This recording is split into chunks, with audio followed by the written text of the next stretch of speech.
Hello YouTube. I just thought I'd do a follow-up to my videos about the DZ09 and the GT08 smartwatch.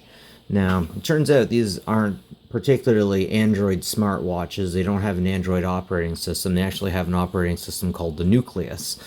And there are many smartphones or smartwatches that have this Nucleus operating system. But something that's just recently come to light is the very real possibility that these things could be spying on you.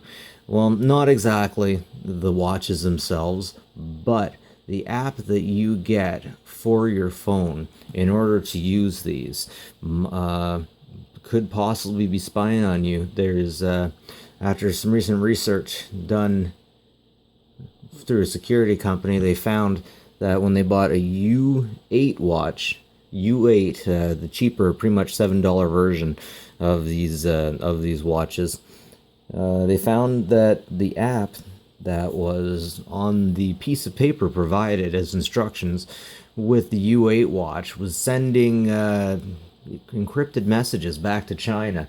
And they discover that could be a lot of information. It could be nothing at all.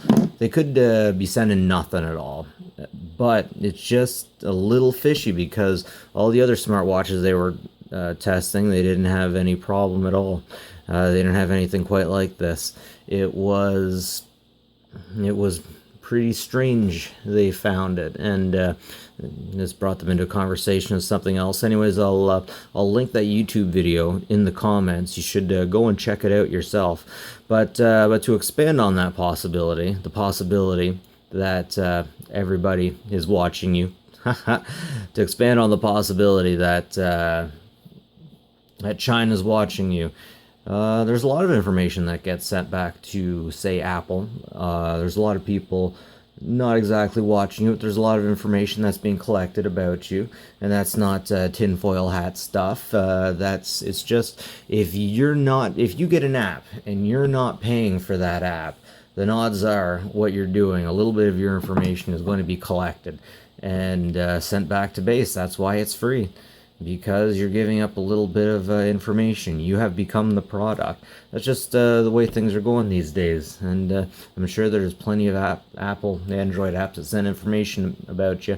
But the particularly troubling part about this is that Google has a standard of what it will and won't let get put in its Play stores. So if these apps were legit, it wouldn't cost too much to put an app for it in the Play Store. With how much the manufacturers are making off this, one of them could have made an official Google Store app, and there might be one. I have yet to find one. If you have found one, please let me know. Please let me know, and because I would love to know. But yeah, be careful out there. Be careful what information you're doing. Maybe if a watch is $20, there's a good reason for it.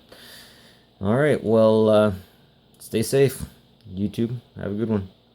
And fourthly, this random watch we decided to buy off of eBay, which I now determined is by far the most common smartwatch you can buy on eBay, known as the U8, which runs a weird embedded operating system known as Nucleus. So if you were concerned about the Android fragmentation, just take a look at smartwatches, and the quantity of different operating systems out there is pretty mind-boggling.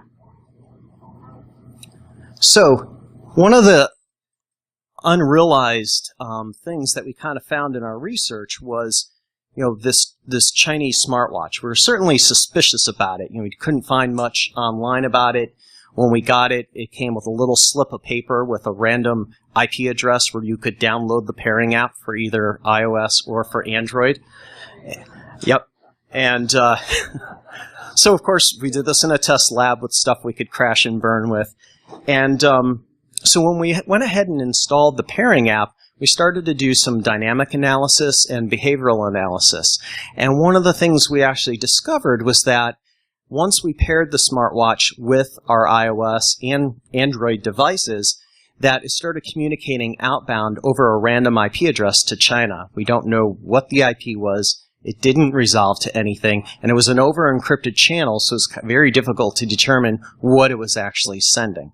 but it was definitely suspicious. It was definitely a mobile app, right? A pairing app related to a smartwatch.